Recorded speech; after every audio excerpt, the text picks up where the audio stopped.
बिस्मिल्लाहिर्रहमानिर्रहीम, अस्सलामुअलैकुम। आपको खुशामदीद कहते हैं बोल न्यूज़ हेडक्वार्टर्स में। मैं हूँ आपके साथ सलमान मिर्जा। मैं हूँ सहरेश जुहेब।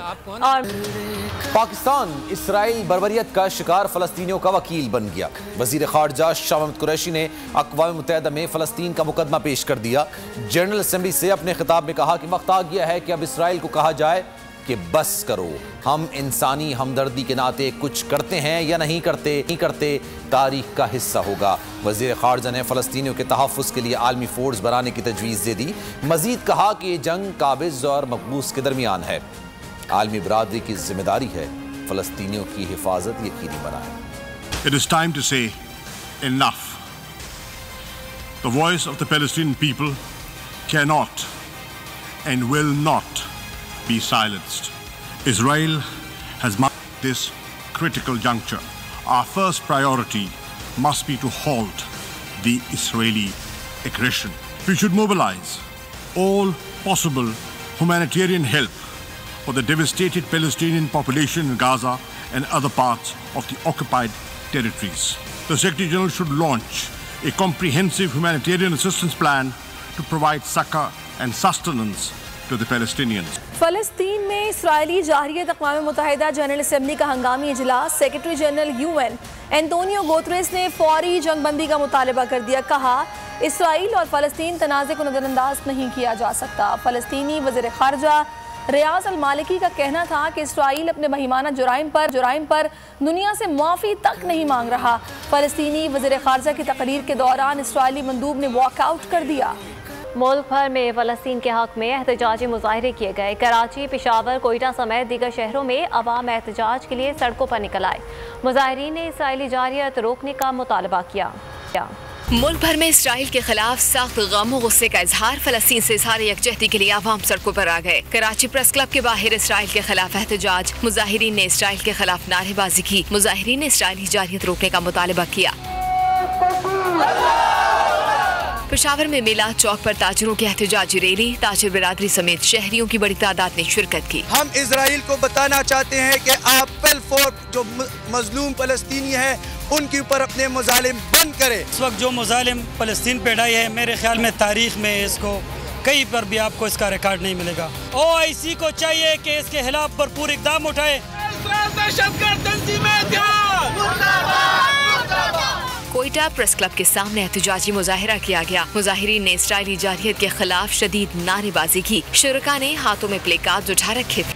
सिंध असम्बली के हल्का PS70 मातली में पीपल्स पार्टी के उम्मीदवार हाजी मोहम्मद पालेहोटो ने मैदान मार लिया। गैर हतमी और गैर सरकारी नताइज के मुताबिक हाजी मोहम्मद हालेपोटो ने 45,340 वोट हासिल किए, जबकि कई सियासी इत्तेहादियों और कौम परस्त जमातों के हिमायत याफ्ता JUI के उम्मीदवार मौलाना गुल हसन सिर्फ 6,435 वोट ही हासिल कर सके।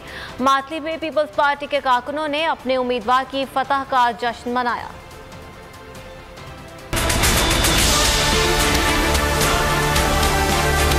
मातली में पीपल्स पार्टी अपनी सियासी बरतरी बरकरार रखने में कामयाब।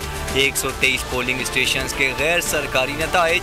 हल्का PS70 में पीपल्स पार्टी के उम्मीदवार हाजी मोहम्मद हालीपोटो भारी मार्जिन से कामयाब हो गए। कारकुनों में खुशी की लहर दौड़ गई, एक दूसरे का मुंह मीठा कराया। गैर हतमी और गैर सरकारी नताइज के मुताबिक हाजी मोहम्मद हालीपोटो ने 45,340 वोट हासिल किए। बशीर साहब ने वोट लिए थे 2018 में तकरीबन 44,000, अभी इसने लिए हैं 46,000, तो ज़्यादा लिए, कम नहीं लिए।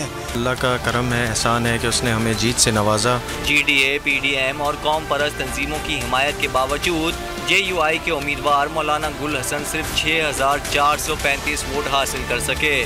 पोलिंग पुरअमन माहौल में हुई, ताहम टर्न आउट कम देखा गया। हल्के में मजमूई तौर पर 57,501 वोट कास्ट किए गए। ये नशिस्त पीपल्स पार्टी के रुकन बशीर अहमद हालीपोटो के इंतकाल के बाद खाली हुई थी।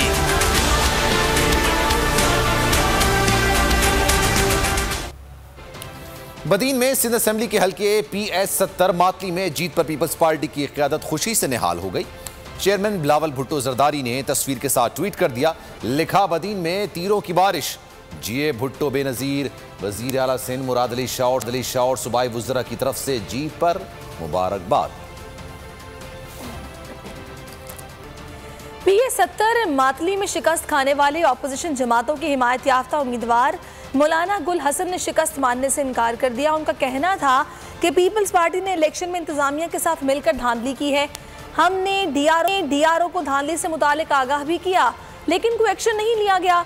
दूसरी तरफ जमीयत उलमा इस्लाम के कारकुनान ने भी फैसले को मुस्तरद कर दिया। उनका कहना था कि इलेक्शन के नताइज कबूल नहीं, हल्के में दोबारा इलेक्शन कराया जाए। बदीन में सिंध असम्बली के हल्का PS-70 मातली में ज़िमनी इलेक्शन के गैर सरकारी गैर हतमी नताइज के मुताबिक पीपल्स पार्टी की भारी अक्सरियत से मैदान मार लिया। पीपल्स पार्टी के उम्मीदवार हाजी मोहम्मद हालेपोटो ने 45,340 वोट हासिल किए, जबकि जमीयत उलमा इस्लाम के उम्मीदवार मौलाना गुल हसन 6,435 वोट हासिल कर सके। दूसरे नंबर पर रहे। उन्हें PDM और GDA की हिमायत भी हासिल थी। हल्के में मजमूई तौर पर 57,501 वोट कास्ट हुए। इस हवाले से मजीद बात करेंगे बोल न्यूज़ के नुमाइंदा शब्बीर अराई से। जी शब्बीर, आज दिन भर क्या होता रहा ज़िमनी इंतखाब में? जी बिल्कुल, बदीन का मार्का जो है वो पीपल्स पार्टी के रहनुमा हाजी मोहम्मद हालेपोटो जो है उन्होंने अपने नाम कर लिया है। गैर सरकारी और गैर हतमी नताइज के मुताबिक पीपल्स पार्टी जो है उसको बरतरी हासिल है और दूसरे नंबर पे जो है वो JUI के मौलाना गुल हसन जो है ज़ोर वो आए हैं। इस वक्त पीपल्स पार्टी के जो रहनुमा हैं जो इस हल्के से जीते हैं गैर हतमी नताइज के मुताबिक, वो हमारे साथ मौजूद हैं, उनसे बातचीत कर लेते हैं। पहले तो मैं आपको ये बता दूं कि एक JUI नहीं थी, 8 पार्टियों का वो जो था इत्तेहाद, उसमें JUI, GDA, यहाँ जो PTI, नून लीग, ये सारे उसमें इत्तेहाद में थे। और ये जो लोग कह रहे थे काम नहीं हुए, तो वो आप रिज़ल्ट देख लें। काम नहीं हुए तो लोग कैसे भरोसा करते हैं? जादू की छड़ी बड़ी तो है नहीं जो सारे मसले एक दिन में हल हो जाए, लेकिन बिल्कुल कोशिश करेंगे और हम पर उम्मीद है कि पार्टी आला क़यादत जो है जैसे मुझे टिकट दिया, भरोसा किया, अभी भी करेंगे और इंशाल्लाह तालके में काम करेंगे। पीपल्स पार्टी की गैर हतमी जीत के बाद जो पीपल्स पार्टी के जो जियाले हैं उनमें जश्न का समा है। बाहर जियाले जो हैं वो डांस कर रहे हैं और पीपल्स पार्टी नारे लगा रहे थे। आपका बहुत शुक्रिया। Army chief general Qamar Javed Bajwa सरकारी दौरे पर यूक्रेन पहुंच गए। यूक्रेन की सियासी और अस्करी क़यादत से अहम मुलाकातें की। दो तरफा दिफाई ताउन को फ़रोग देने पर बातचीत हुई। आर्मी चीफ ने यूक्रेन की मिलिट्री टेस्ट साइट का दौरा भी किया।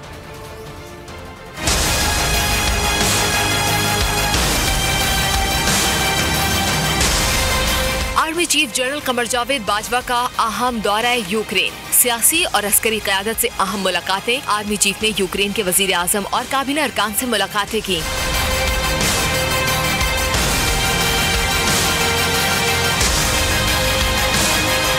ISPR के मुताबिक आर्मी चीफ ने कहा कि पाकिस्तान यूक्रेन के साथ ताल्लुकात को खुसूसी अहमियत देता है। बातचीत में दोनों ममालिक के दरमियान सियासी और दिफाई ताउन के फरोग पर तबादला ख्याल किया गया। आर्मी चीफ ने यूक्रेन के मुसल्लह फौज के सरबराह से भी मुलाकात की। दोनों ममालिक ने मिलिट्री टू मिलिट्री ताल्लुकात को वसअत देने पर इत्तफाक किया। आर्मी चीफ ने यूक्रेन में मिलिट्री टेस्ट साइट का दौरा भी किया।